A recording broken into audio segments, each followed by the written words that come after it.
বন্ধুরা আসসালামু আলাইকুম। সকলকে জানাচ্ছি শুভেচ্ছা। আমরা এখন আছি আমাদের নড়াইল শহর বা নড়াইল পৌরসভার দুর্গাপুর গ্রামে। এটা শহর হলেও একদম গ্রামের যে প্রকৃতি পরিবেশ এখনও সেভাবে রয়েছে, এজন্য একটু বেশি ভালো লাগে, একটু বেশি আলাদা আলাদা মনে হয় যে একদম শহর, মেইন শহর, জেলা শহর, তার পাশেই কী সুন্দর গ্রাম প্রকৃতি।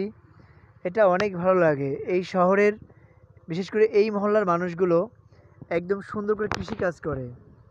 আবার যদি রাস্তায় তাকানো যায়, সুন্দর সুন্দর ফ্ল্যাট বাড়ি আছে, অনেক সুন্দর, এবং অনেক চাকরিজীবী শিক্ষিত অনেকেই গ্রামে আছে, কৃষক তো আছেই।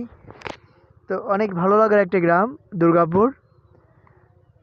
এই যে যেমন এটা 15 টাকার জমি, এই যে রোড হয়ে গেছে, এখানে 15 টাকার জমি বিক্রি হবে বেশ বেশ চড়া দামেই, কারণ এটা পৌরসভার একটা মহল্লা, একদম জেলা শহরের একটা মহল্লা। এখানে বাড়ি হবে, এই যে অলরেডি এখান থেকে বিল্ডিংয়ের কাজ চলছে, আর ওদিক থেকে অনেক বাড়ি হয়ে গেছে।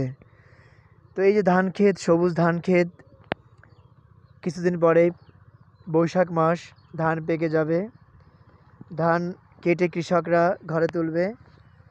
কি দারুণ লাগছে, মানে এখানে মনে হচ্ছে যে সেই সবুজের বাংলাদেশ।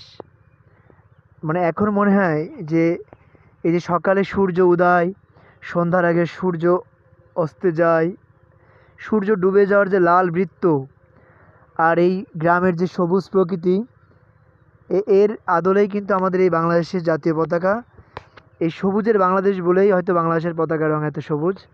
অনেক ভালো লাগছে, সকলকে ধন্যবাদ। অসাধারণ।